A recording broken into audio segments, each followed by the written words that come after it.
Bienvenue sur La Santé en Kit, le stream des dessous de la santé. Heureux de vous retrouver. Aujourd'hui, on va parler du thème des conditions de travail et Covid-19 avec Gaëtan Gracia, militant et syndicaliste. Puis on va discuter d'un ouvrage qu'on vous recommande chaudement, Qui a tué les verriers de Givors, du sociologue et historien Pascal-Marie Chalard. Gaëtan Gracia, bonjour. Est-ce que tu peux te présenter, s'il te plaît? Oui, moi je suis ouvrier dans la sous-traitance aéronautique à Toulouse, dans une boîte, dans une usine de 200 personnes à peu près, qui s'appelle les Ateliers de la Haute-Garonne.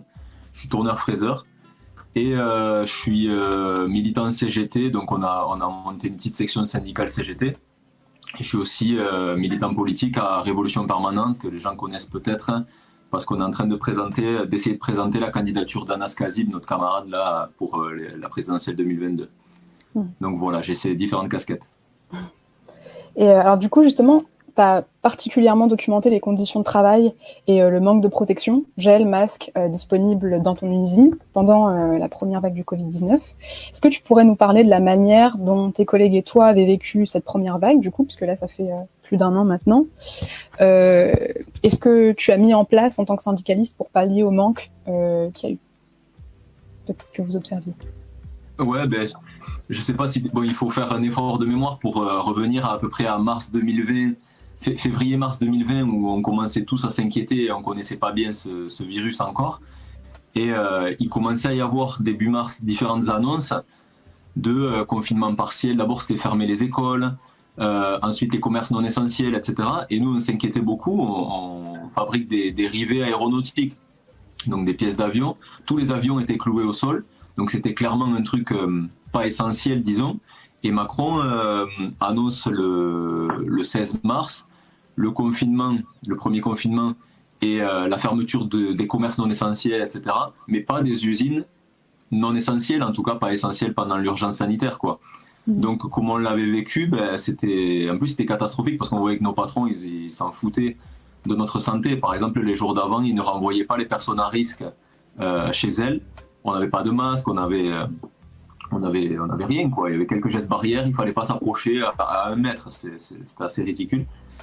Et donc comment on l'a vécu, on était un peu laissés à nous-mêmes.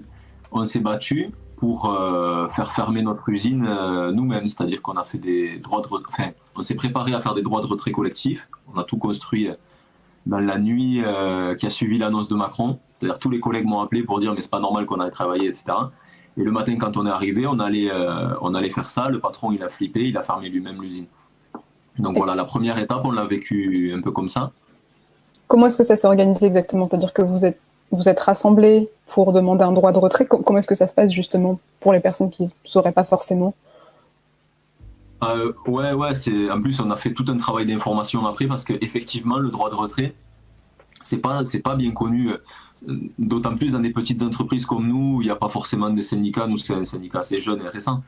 Les salariés connaissent pas, alors que c'est un droit individuel, normalement, le droit de retrait, où en fait, si tu estimes qu'il y a une situation à risque dans ton entreprise, si toi tu es exposé à une situation à risque, tu peux te retirer de cette situation de risque pour ta sécurité. Nous, ce qu'on a fait, en fait, c'est que quand il y a eu les annonces de Macron, c'était le 16 mars au soir.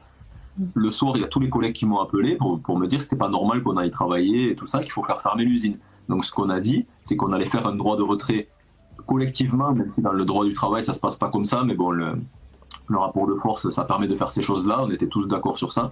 Donc en gros, on se disait, on va juste pas rentrer dans les ateliers, on va se mettre sur le parking, dehors, on va faire une assemblée générale, on va aller débrayer et chercher les derniers collègues qui peut-être auraient peur ou quoi, et on n'ira pas travailler. Ça s'est passé comme ça. Et le patron, du coup, il est arrivé, pour la première fois, il est venu me voir avant 8h qu'on commence à taffer, il m'a dit non, mais vous inquiétez pas, on va faire un truc, et donc ils ont fermé eux-mêmes l'usine. C'est passé comme ça, quoi. Et justement, tu mentionnais au préalable que vous étiez un petit peu laissé à vous-même. Il me semble que tu développes beaucoup dans ton discours justement l'immobilisme, tu dénonces beaucoup l'immobilisme des bureaucraties syndicales. Est-ce que c'est quelque chose que tu as aussi observé du coup là pendant la crise pendant la première vague du Covid-19? Est-ce que justement tu avais la sensation que vous étiez soutenu par vos syndicats, par ces fameuses bureaucraties syndicales, ou pas du tout? Non, c'est clair que non. Ça s'est beaucoup vu à ce moment, justement. C'était un moment, là je raconte dans l'usine où je travaille, mais c'est dans beaucoup d'autres usines aéro ou automobiles, par exemple, où les salariés ils ont été laissés à eux-mêmes et ils ont fait des débrayages, des droits de retrait, tout ce qu'ils ont pu pour avoir le droit de se protéger eux-mêmes. Parce qu'à ce moment, l'état d'esprit, c'était celui-là. Il y avait une peur du virus quand même et c'était pas normal qu'on puisse pas se protéger. Donc il y avait ça, on était laissés à nous-mêmes. Les directions syndicales, bon, moi je suis à la CGT, mais la direction de la CGT, elle a publié, je pense, c'est 2 jours après ou 3 jours après, un communiqué pour dire quand même les usines non essentielles, il faudrait que ça ferme. Mais on s'était déjà débrouillé tout seul avant. Isolés les uns des autres, chacun dans son usine, donc le rapport de force il est moindre. C'est pas facile en fait de s'opposer à sa direction. Et d'ailleurs, il y a quelques boîtes où il n'y avait pas de syndicat ou quoi, où ils n'ont pas pu s'opposer, ils ont continué à bosser. Il y a des boîtes que je connais dans l'aéro où jamais ils n'ont pas fermé un seul jour. Donc oui, on a été un peu laissés à nous-mêmes. Et je pense que, pareil, quelques jours après, il y a un communiqué qui est sorti, qui était un communiqué commun entre les directions syndicales et les organisations patronales. Et ça aussi, ça fait mal, quoi. Et l'axe de ce communiqué, c'était le dialogue social et la négociation, c'est quelque chose de central, etc. C'est totalement à l'encontre de l'état d'esprit qui régnait sur le moment. Il y avait beaucoup de colère, parce qu'on voyait en gros que les patrons, ils avaient rien à foutre de notre santé, qu'il fallait à tout prix maintenir la production. Et donc, dans un moment comme ça, tout le monde sent qu'il n'y a rien à négocier pour protéger, en fait, en gros, sa vie, celle de sa famille, etc. C'était ça l'état d'esprit. Donc, il y a un communiqué qui sort et qui dit, et qui est un communiqué en commun avec les patrons, avec le MEDEF, etc., et qui dit la clé, c'est la négociation, etc. Bon, il n'y a rien à négocier. Donc oui, bon, mais c'est un moment parmi d'autres. Il y a beaucoup d'autres où on est un peu laissé à nous-mêmes par nos directions syndicales, on va dire. Qui sont complètement déconnectés du coup de ce que vous observez sur le terrain, enfin dans la réalité du travail. Oui, il y a une sacrée déconnexion. Et un autre problème, c'est qu'il n'y a pas le centre de gravité de l'activité des directions syndicales, c'est pas la lutte de classe, c'est pas le rapport de force. Ça se voit dans plein d'exemples. Moi, en ce moment, je suis en formation syndicale. Par exemple, les formations syndicales, même CGT, qui est vu comme un syndicat combatif, on n'apprend pas ou on évoque à la marge comment construire un rapport de force concrètement face au patron, comment construire une assemblée générale, faire débrayer ses collègues, construire une grève. C'est ça, on l'apprend sur le tas. Est-ce que tu pourrais juste définir, peut-être donner une petite définition de ce que c'est qu'un rapport de force exactement dans le domaine de la lutte? Oui, en fait, bon, déjà, il faut avoir en tête, est-ce que ce qu'on fait en tant que syndicat, est-ce qu'on va réussir à l'imposer par le rapport de force ou par la négociation pacifique avec la direction? La plupart des syndicalistes, je pense, par exemple, dans l'aéronautique, Force ouvrière, c'est un syndicat plutôt d'accord des sous-traitants. On n'obtient pas grand-chose. En fait, c'est négocier des miettes avec le patron.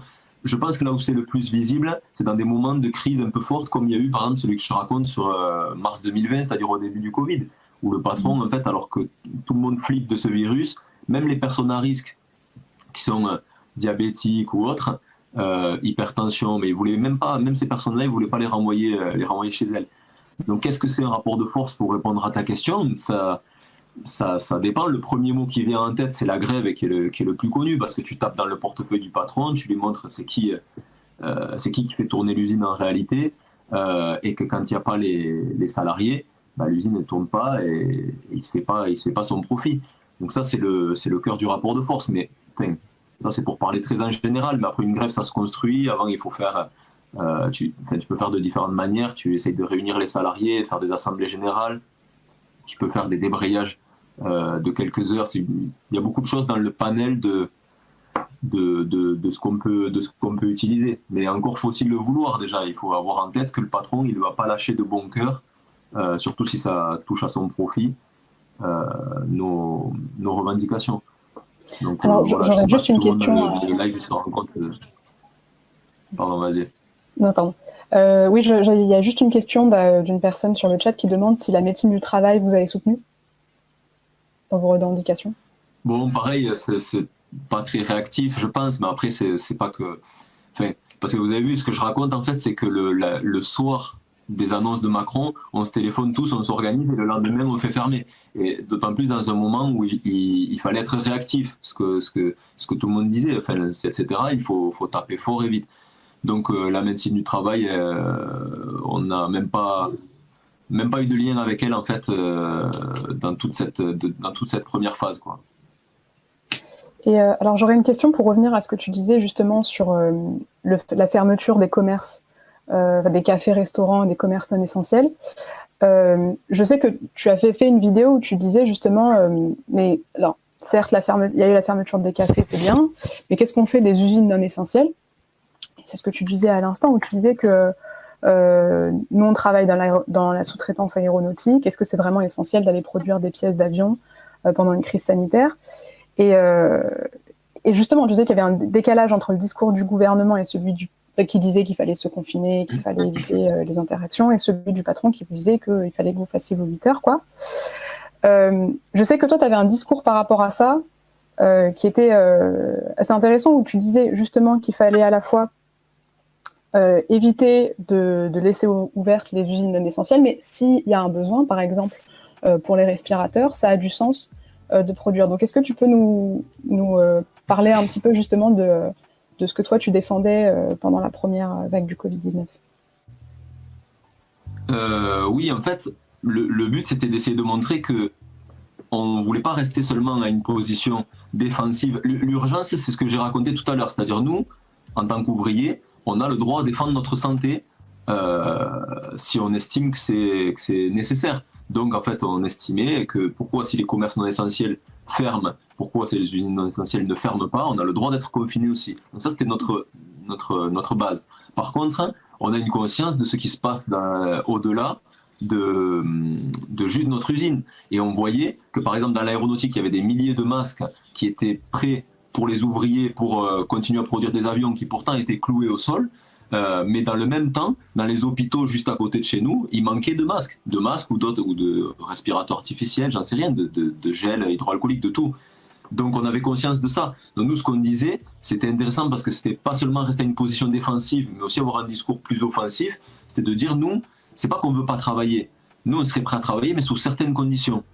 On serait prêt à travailler, premièrement, si nous, on contrôle les mesures sanitaires, les mesures de sécurité dans l'usine, parce qu'on ne fait pas confiance au patron, qui 2 jours avant ne peut pas renvoyer les personnes à risque chez elle. Donc on se fait confiance en nous-mêmes. On se fait confiance en nous-mêmes pour contrôler ces mesures sanitaires dans notre usine. Et après, la deuxième chose, c'est qu'on était prêt à fabriquer des respirateurs artificiels, des masques, etc. C'est possible de faire une reconversion de la production. Ça s'est fait très partiellement dans des secteurs, dans d'autres pays ou quoi, on entendait. Donc nous, on se servait de ces exemples-là pour dire, nous, si vous nous laissez contrôler ce qu'on produit, comment on le produit, etc., on va faire des choses qui sont utiles et qui vont répondre à l'urgence sanitaire.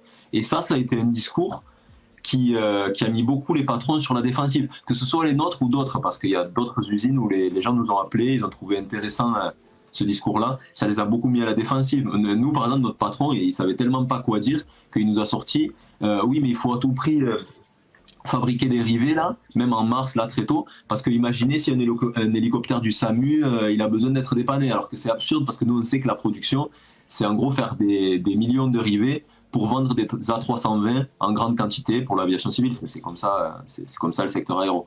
Donc ouais, notre discours c'était celui-là, c'est-à-dire pour parler un jargon militant, ça serait le discours c'est l'idée ou la thématique de contrôle ouvrier, c'est-à-dire que les ouvriers, on estime qu'ils devraient au maximum contrôler ce qu'on produit, comment on le produit, à quelle destination. Voilà, il y a eu d'autres exemples. Là, je parle beaucoup de l'aéro et de notre usine, mais il y a eu dans l'industrie agroalimentaire, par exemple, j'ai un camarade ils ont lutté contre le patron qui voulait jeter des palettes de bouffe au même moment où il y avait des étudiants qui faisaient la queue pour bouffer et tout, qui avait beaucoup de précarité. Le patron, il voulait jeter des palettes de pain au chocolat, etc., de plein de trucs. Et eux, ils se sont opposés, ils ont récupéré ces palettes et ils les ont distribuées à des associations. Et bon, c'est intéressant, c'est des exemples à petite échelle qui montrent que si les travailleurs, travailleuses eux-mêmes, ils contrôlent la production, et au moins on le fait pour notre propre intérêt et aussi sur les questions de santé et pas pour le profit, quoi. Donc Et à voilà, il y avait l'échelle de ça qui votre s'est passé usine, un peu. et à l'échelle de votre usine, vos demandes, elles sont restées lettres mortes. Vous avez continué à faire ce que vous faisiez sans forcément qu'il y ait de modification. Alors, ben, c'est assez intéressant parce que dans l'aéro, ça a été le premier secteur qui, après une fermeture, a voulu très vite réouvrir. C'est-à-dire Airbus, et ça a fermé donc vers le 17-18 mars, la plupart des usines ont pu fermer. Et Airbus, le 23 mars, c'est-à-dire une semaine après, a ordonné à tous ses sous-traitants de réouvrir juste pour relancer la production alors alors que tous les avions étaient encore largement cloués au sol pour longtemps. Donc il s'est passé ça, mais comme ils flippaient beaucoup des processus de lutte qu'il y avait eu, pas très contrôlés, et on n'était pas loin des gilets jaunes. Pardon. En plus j'entends un bruit, je sais pas si c'est Julien derrière ou quoi. Okay. Mais bref, je me suis perdu en plus. Non, pas de souci. Tu parlais justement de la ferme d'Airbus, et du fait on parlait de la production qui a été que les usines ont fermé et mais que très peu de temps après elles ont réouvert sous un prétexte J'avais fallacieux. une idée que je me rappelle plus. Désolé, j'ai un bug. Ça arrive. Non, il n'y a pas de problème. Mais alors du coup, moi, la question que je voulais te poser justement par rapport à ça, c'est comment, en termes de chronologie, vous êtes parvenu à faire fermer votre usine, mais du coup après elle a réouvert, c'est ça? Et comment est-ce que ça a été justifié voilà, par mais ça m'a rappelé. Ça m'a rappelé. Oui, comment c'était justifié? Bon, ben, c'était pour des raisons économiques, c'est-à-dire Airbus a ordonné de réouvrir. Il faut satisfaire le client. Donc c'est ça qu'ils nous ont dit, même si nous on opposait, mais il n'y a aucun avion qui vole, hein, c'est inutile, etc. Et après, ouais, j'ai retrouvé mon idée. Le truc qui est intéressant, c'est que notre discours sur le contrôle ouvrier et répondre à l'urgence sanitaire, ils n'ont pas répondu sur le moment.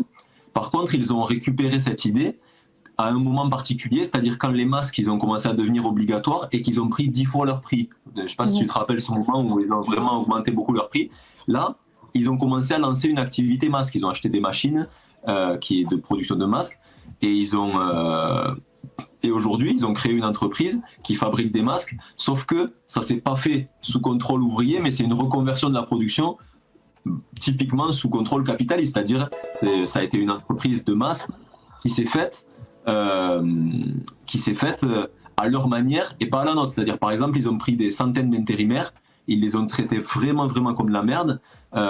Il fallait produire pour être compétitif contre la concurrence chinoise, donc c'était ça leur discours. Du coup, justement, par rapport à ce que tu disais, donc il y a un ouvrage qui nous a beaucoup intéressés, qui, je pense, est vraiment dans le droit fil de ce que tu exposes.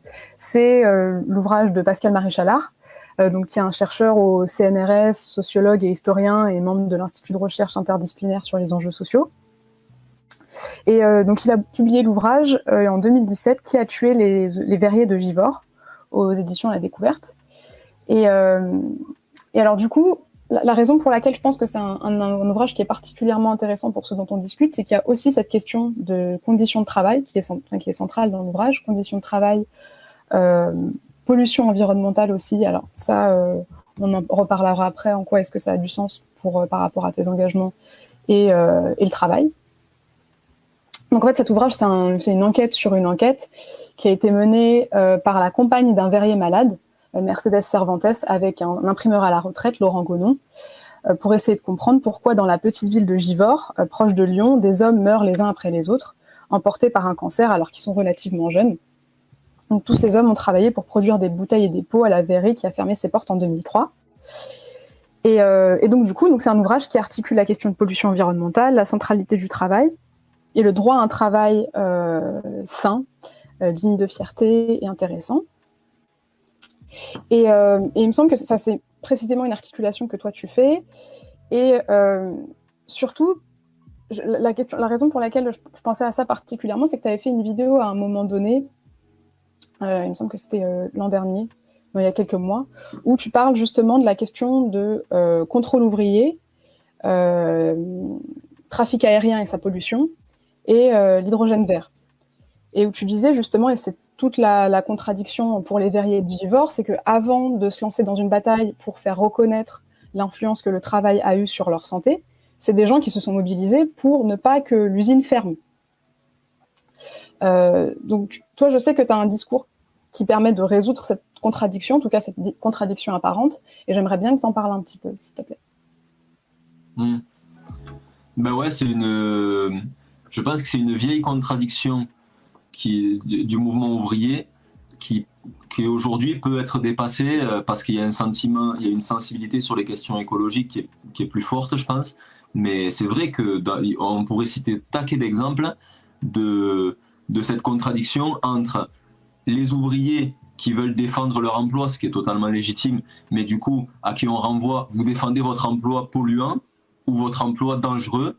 Par exemple, moi j'habite à Toulouse, on a vécu AZF, l'explosion d'AZF. Cette contradiction, même après l'explosion, elle a été très forte. Il y avait des manifestations où il y avait, je dirais pas les ouvriers, mais en tout cas certains syndicats qui voulaient faire repartir la production, et plutôt les riverains autour et certains collectifs qui disaient que c'est dangereux et qu'il y a des habitations à côté, etc. Et cette contradiction, on l'a vu beaucoup de fois. Oui, on peut la résoudre. Et cette question du contrôle ouvrier, c'est intéressant parce que ça s'est posé, par exemple, récemment, il y a eu une grève contre un plan de licenciement à la raffinerie de Grandpuits. Et c'est Total, pour faire ce plan de licenciement, il avait un discours soi-disant écolo, donc c'était beaucoup du greenwashing, c'était de dire voilà, on ferme la raffinerie, on va faire des bioplastiques, etc. Les salariés, dans un premier temps, ils défendaient leur emploi, mais ils ont fait alliance, y compris avec des organisations écolo, etc., pour dire, mais nous, on veut contrôler la production pour une vraie production écologique. On ne veut pas défendre la raffinerie en soi, le pétrole en soi, etc. Et ça, c'est intéressant parce que c'est une nouveauté par rapport à ce qui se faisait avant, même dans d'autres raffineries, quand il y a eu des plans de licenciement ou des fermetures. Donc voilà. Et oui, dans l'aéro, ça se pose aussi. Dans l'aéro, je pense qu'il y avait toute une tradition syndicale où plutôt c'était on défend notre emploi, ça veut dire on défend l'industrie aéro avec tout ce que ça engendre en termes de pollution, alors que nous, on est un certain nombre maintenant à le dire, on défend notre emploi évidemment, mais on est prêt à reconvertir la production. Mais sous contrôle ouvrier, parce que c'est pas les patrons qui vont reconvertir la production en étant écolo, ils n'ont rien à foutre de ça. Je veux dire, Total, par exemple, ils fermaient la raffinerie de Grandpuits et en même temps, ils ouvraient un pipeline en Ouganda. C'est-à-dire, voilà, on met le problème plus loin. Donc oui, moi, je crois beaucoup dans cette logique de contrôle ouvrier, c'est-à-dire qu'on doit au maximum essayer de contrôler. Ça ne veut pas dire que du jour au lendemain, on vire notre patron, on contrôle nous-mêmes l'usine, même si c'est une perspective que je défends à long terme. Mais en tout cas, le plus possible contrôler ce qu'on produit, comment on le produit, etc.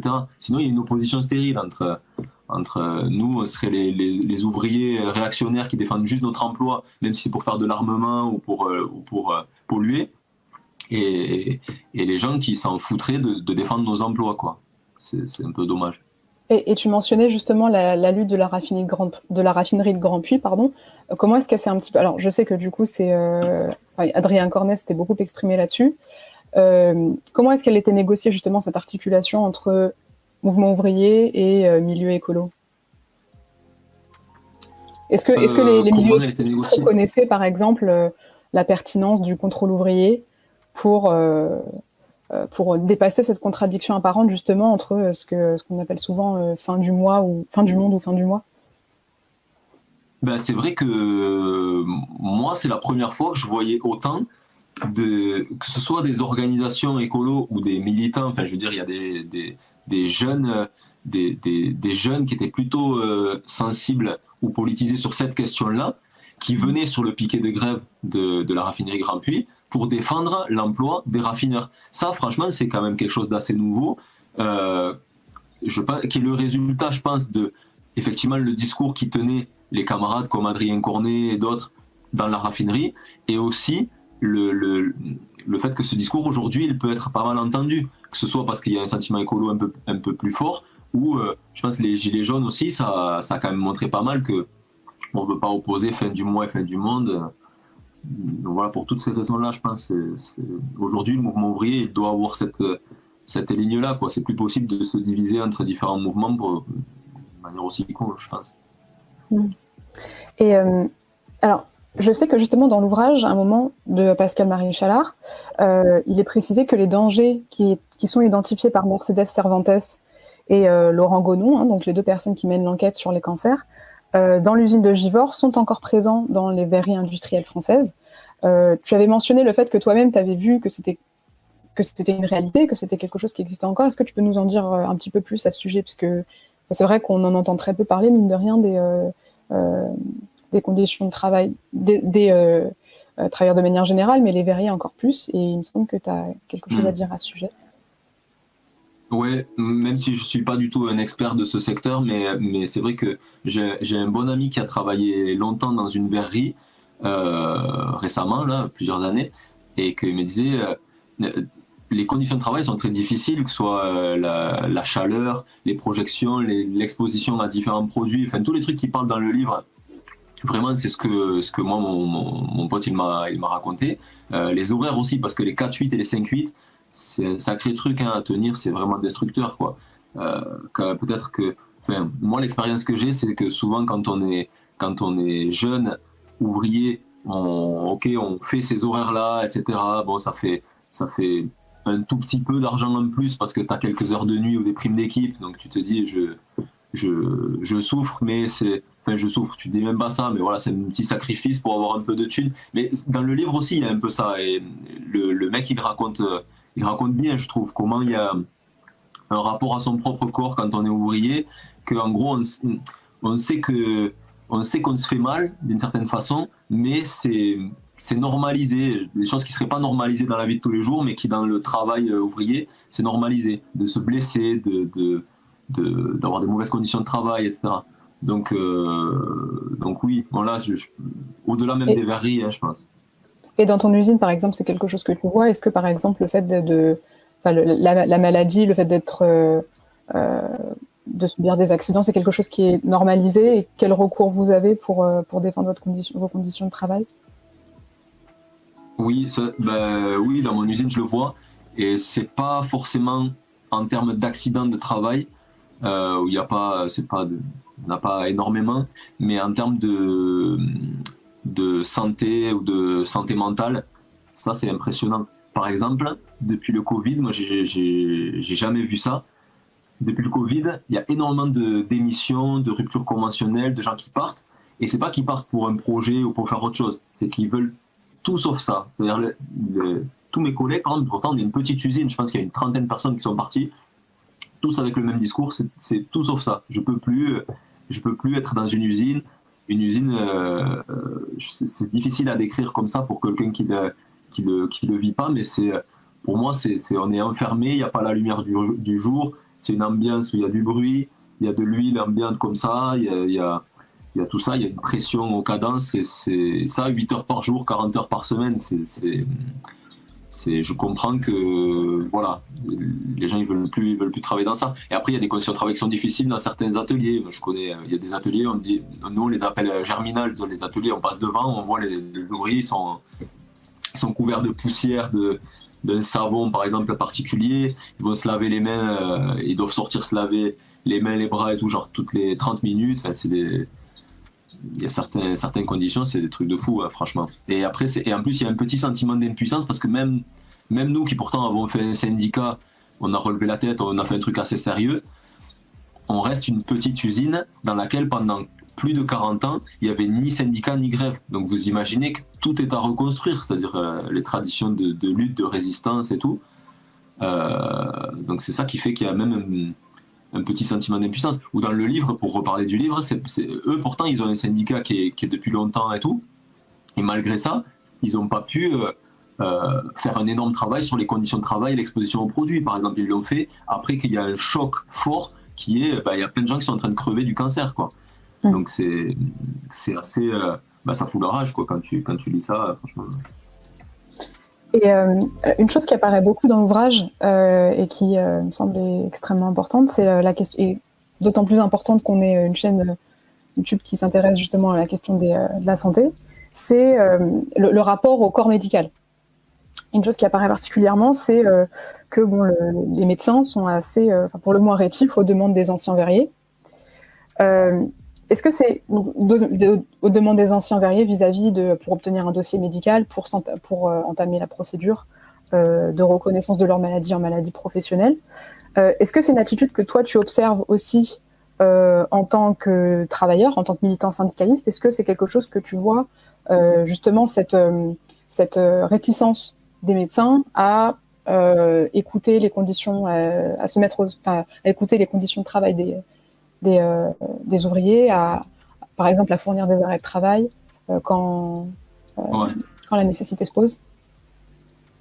Oui, bah là tu tapes juste. Moi, c'est le truc qui m'a le plus marqué dans le livre parce que ça m'a touché personnellement et presque ému et tout, parce qu'en fait c'est un truc, c'est vrai. Et je veux pas être anti-personnel médical, surtout que j'imagine que ceux qui sont dans le live, c'est beaucoup de gens des personnels de santé ou qui vont travailler dans ce secteur. Mais du coup, justement, j'encourage à s'intéresser un peu à ce que c'est la vie ouvrière, le travail ouvrier et tout, parce que moi, dans mon vécu d'ouvrier et autour de moi, c'est vrai que on ressent beaucoup ça. C'est-à-dire, moi, il y a des moments où je me sentais cassé par l'usine, pour le dire clairement, cassé par l'usine, mentalement, physiquement, etc. Et où j'allais voir le docteur. C'est pas facile de décrire exactement ce qu'on a et tout. Et des fois, les médecins, ils rechignent à faire des arrêts de travail parce qu'ils vont se faire taper sur les doigts par la Sécu ou j'en sais rien. C'est pas mon problème. Mais ça se voit qu'ils connaissent pas et qu'ils s'en foutent. Parce que c'est pas comme si on va travailler dans un bureau ou quoi. Quand t'es pas bien, aller travailler sur une chaîne ou dans une usine, c'est difficile. Donc oui. Et effectivement, dans le livre, c'est impressionnant à quel point il se heurte à l'institution médicale pour ne serait-ce qu'avoir le certificat, je sais plus comment il s'appelle, mais le premier certificat que tu dois avoir. Le certificat médical initial, c'est ça? Ouais, voilà, qui est même pas une preuve, donc ça va, tu vois, c'est pas comme si le médecin il est en train de devenir Che Guevara, faut se calmer, tu vois, mais non, mais même ça, il flippe de faire, tu vois, moi je trouve ça rend fou. Et après, pourquoi je disais ça m'a touché même personnellement, parce que nous on l'a vécu même dans ma famille. Mon père il a une leucémie qui a été causée, on a réussi au bout de longtemps à la faire reconnaître maladie professionnelle, et il a été carrossier peintre toute sa vie, et c'est à cause des produits qu'il a utilisés. Et franchement, ça fout la rage parce qu'en plus, t'es totalement impuissant. Genre, il faut recommencer les procédures plein de fois et tout. Après, à force de bataille, on a réussi, mais je sais qu'il y a plein d'autres qui n'arrivent pas à faire reconnaître. Et en plus, c'est un crachat sur notre dignité, parce que tu travailles dans ces conditions-là juste pour survivre et nourrir ta famille. Et à la fin, tu as un cancer. Tu vois, je sais pas, par exemple, là je l'ai ressorti il y a pas longtemps parce que ça rend un peu fou, mais l'espérance de vie entre un ouvrier et un cadre, il y a 7 ans de différence, 6-7 ans de différence. Ça veut dire qu'on est en train de nous voler 6-7 ans de vie. Et même ça, on peut même pas le faire reconnaître, c'est une galère de faire reconnaître que c'est à cause du travail, des produits auxquels on est exposé, etc. Ouais, le livre il le montre bien, et Vous êtes confronté à des obstacles similaires? Est-ce que vous êtes confronté à des obstacles similaires, justement, pour faire reconnaître la maladie comme étant une maladie professionnelle? Moi, il y a l'histoire de mon père que je peux raconter comme ça, parce que je l'ai vraiment suivi, etc. Mais après, dans l'usine, pour l'instant, moi, je suis depuis 5 ans dans cette usine, et le syndicat, il est assez récent. J'ai pas eu encore à accompagner des personnes qui, sur un dossier comme ça, pour faire reconnaître une maladie professionnelle ou quoi. Donc je peux pas dire plus concrètement que ça, quoi.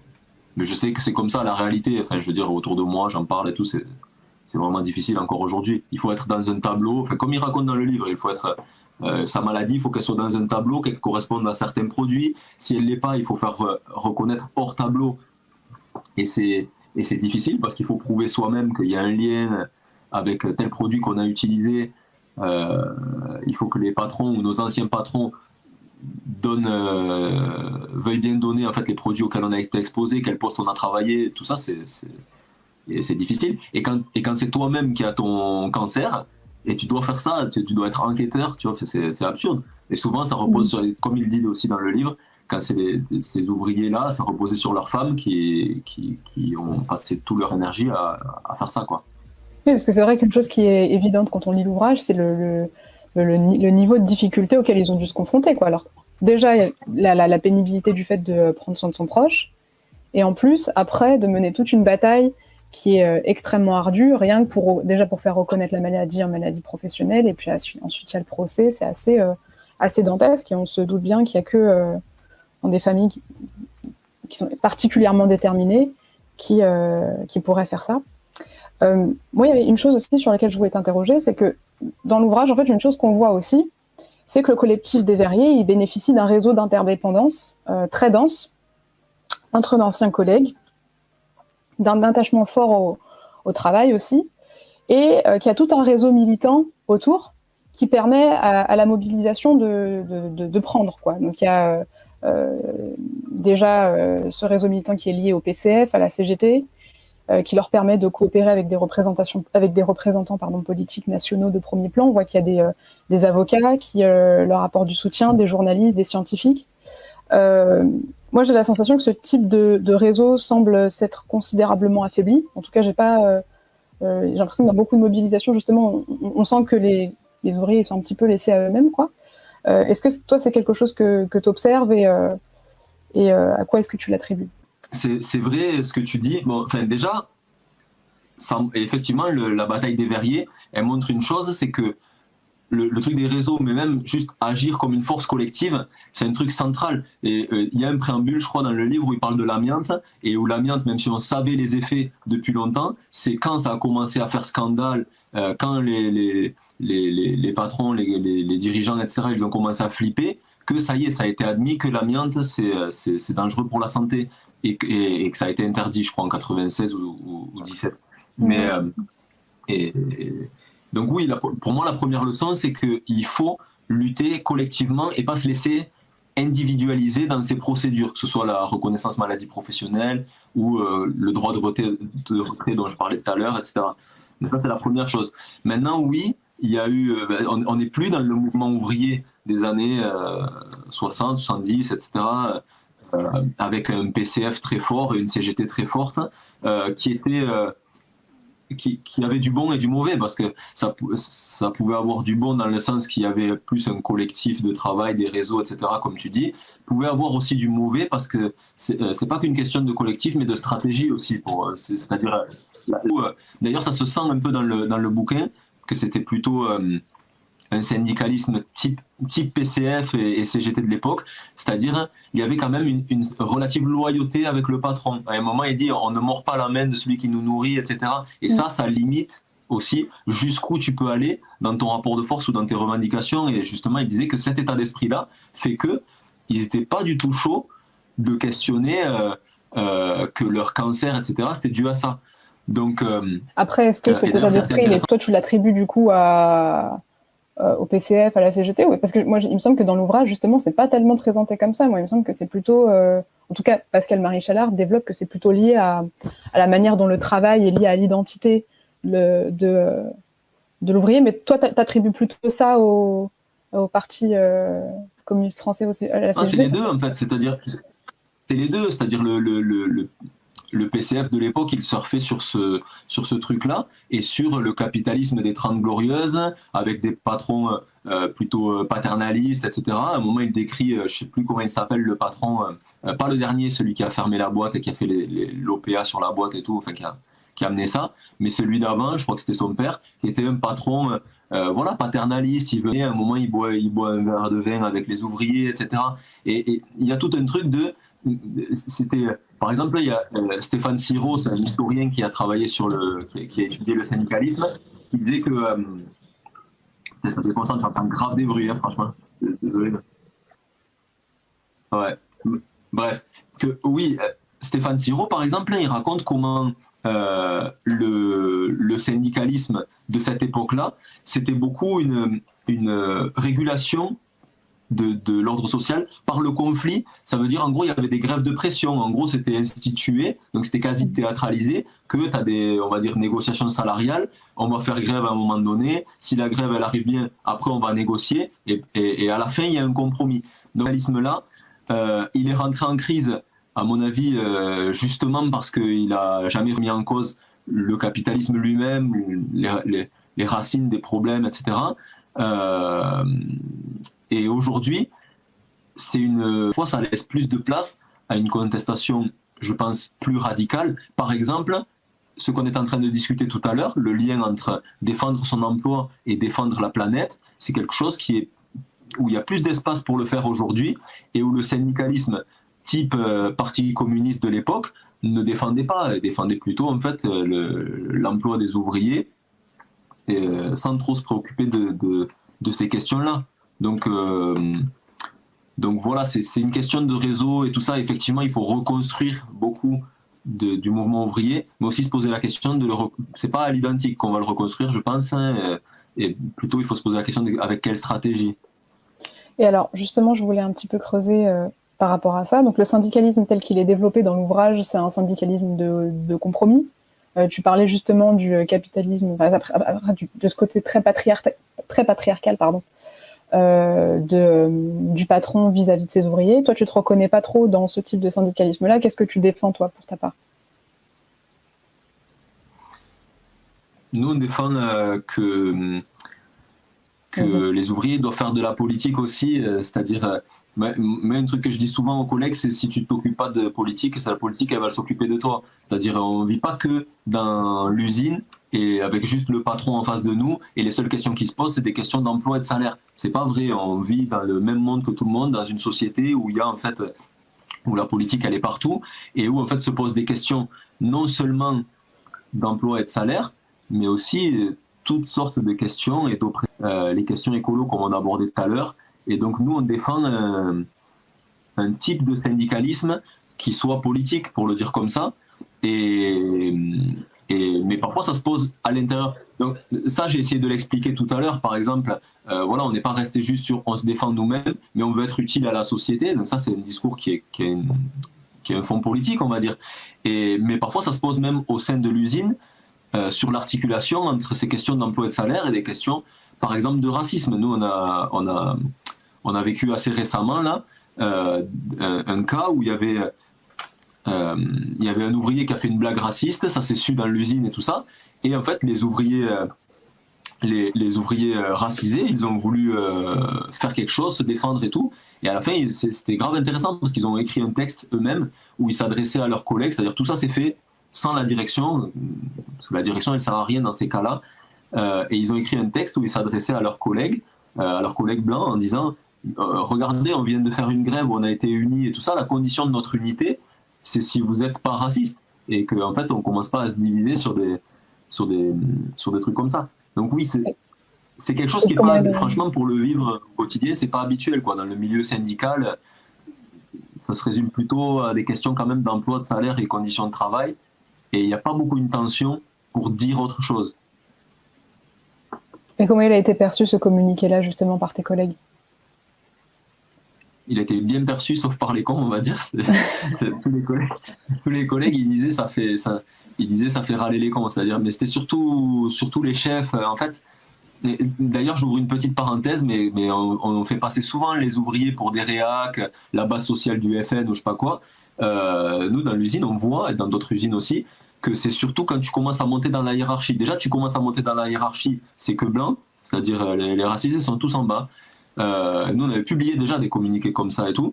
Et après, c'est bien perçu. Je veux dire, moi-même, je suis militant et tout, j'étais surpris positivement de comment c'est bien perçu par tous, c'est-à-dire aussi par les ouvriers blancs, pour le dire comme ça. C'est-à-dire, vraiment, les collègues, ça leur semblait naturel.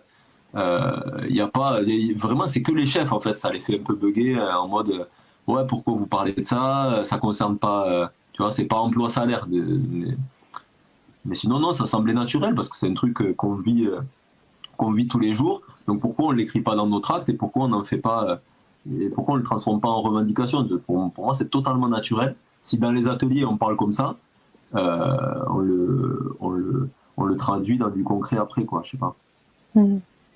Et du coup, donc, moi, j'ai l'impression que de ce que j'entends de ton discours, c'est qu'il y a cet affaiblissement du PCF, on pourrait de la CGT aussi. Ça pose problème dans le sens où il y a moins de ou tout ce réseau militant qu'on observe dans l'ouvrage justement qui est particulièrement dynamique et qui permet aussi d'avoir des relais importants. Cet affaiblissement-là, il est aussi, tu penses, en tout cas, il ouvre des opportunités, mais en même temps, tu déplores aussi le fait que c'est des réseaux qu'il faut reconstruire, en fait. Oui, mais la question, ce qui est intéressant, c'est que pour moi, les ouvriers, le mouvement ouvrier, il peut relever la tête, pas que parce qu'il a un appareil stalinien ultra fort et verrouillé dirigé d'une main de fer. C'est pas la seule solution. Nous, par exemple, on défend beaucoup, dans l'usine dans laquelle je travaille, c'est une tradition qui est ancrée maintenant, qu'on a réussi à installer, la question de la démocratie ouvrière, on va dire. C'est-à-dire, nous, on fait des assemblées générales pour tout et n'importe quoi. Et dans ces assemblées générales, les syndiqués de FO, de la CGT, les non-syndiqués, tout le monde peut venir, cadre, ouvrier, tout ce que tu veux, ils viennent et tout le monde a le droit non seulement à la parole, mais à être une force de décision. C'est-à-dire à la fin, si on n'est pas d'accord, on vote et on prend nos décisions comme ça. Et pourquoi je dis ça? Parce que je pense que les ouvriers, on est encore nombreux en France, même si on est très invisibilisés, on peut se défendre de cette manière-là, même avec des petites organisations. Je veux dire, nous, par exemple, on a fait une lutte, on était très mal payés, on est toujours très mal payés, mais on a fait une lutte pour nos salaires, où on n'avait même pas encore sorti notre syndicat, on était en train de construire un peu un sous-marin et tout, mais par contre, on a fonctionné comme ça en assemblée générale et tout, et on a gagné 10% d'augmentation de salaire. Pourtant, on n'était pas un truc très installé, un appareil énorme et tout. Donc, je pense que la question de l'organisation, elle ne se résume pas à un parti politique ultra verrouillé. Et surtout, après, il y avait un problème de stratégie, c'est un problème de compromis avec les capitalistes, avec le gouvernement, que moi, je ne partage pas, quoi. Par contre, une chose que tu relèves aussi, c'est qu'il y a un problème d'émiettement également, dans le sens où, en tout cas, quand tu parles un petit peu de la première vague du Covid, vous êtes un petit peu retrouvés à gérer un petit peu chacun dans votre coin ce problème. Et en tout cas, est-ce que toi, tu as vu qu'il y avait une coordination entre ouvriers de différents secteurs, ou au final, est-ce que vous vous êtes un peu retrouvés à essayer de gérer les choses comme vous le pouviez, chacun de votre côté?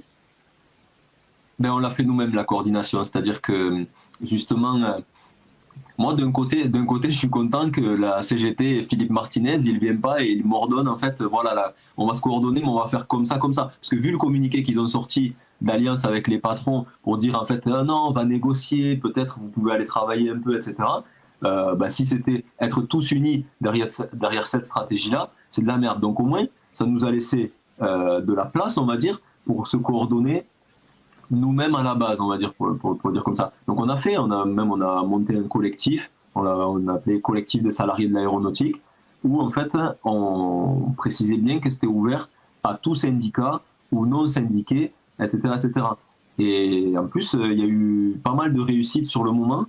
C'est-à-dire, il y avait, je pense qu'ici à Toulouse, on s'était réunis une fois, il y avait 25, quelque chose comme ça, entreprises sous-traitantes et aussi Airbus, donc de l'aéro, sur les questions qu'on a discutées tout à l'heure de santé et tout, et aussi sur les questions de licenciement, puisque après, la peur du licenciement, elle est venue remplacer la peur du virus, parce qu'il y a eu beaucoup de PSE, de plans de licenciement et tout. Donc voilà, oui, se coordonner, c'est très très important, parce que lutter isolé chacun dans son usine, bon, tu te fais manger, t'as pas de rapport de force beaucoup. Nous on l'a vu, on a fait une grève là sur les salaires et c'est très difficile. Le rapport de force, il se joue déjà à l'échelle de la filière, serait pas mal, ça fait flipper Airbus s'il est sous-traitant, que Airbus lui-même met en concurrence, ben, s'il commence à s'unir, ça c'est intéressant. Et après, à l'échelle même de tout le pays, etc., bon, c'est une perspective qu'on défend et qui se pose à certains moments, parce que depuis 2016, il y a quand même un niveau de lutte de classe, même au niveau national, il y a eu des batailles qui sont assez intéressantes. Maintenant, il faut voir comment unifier tout ça. Pour moi, c'est une question centrale. C'est-à-dire, en 2016, il y avait plutôt le secteur du privé, des raffineurs. 2018, ça a été les cheminots contre la réforme ferroviaire. 2019, les gilets jaunes, c'est une explosion de colère de notre secteur, de notre classe, pas syndiqué, plutôt petite boîte, précaire, etc. Bon, et la question, c'est comment unifier tout ça. Ça, personne ne le pose. Enfin, en tout cas, les directions syndicales ne pose pas du tout cette perspective.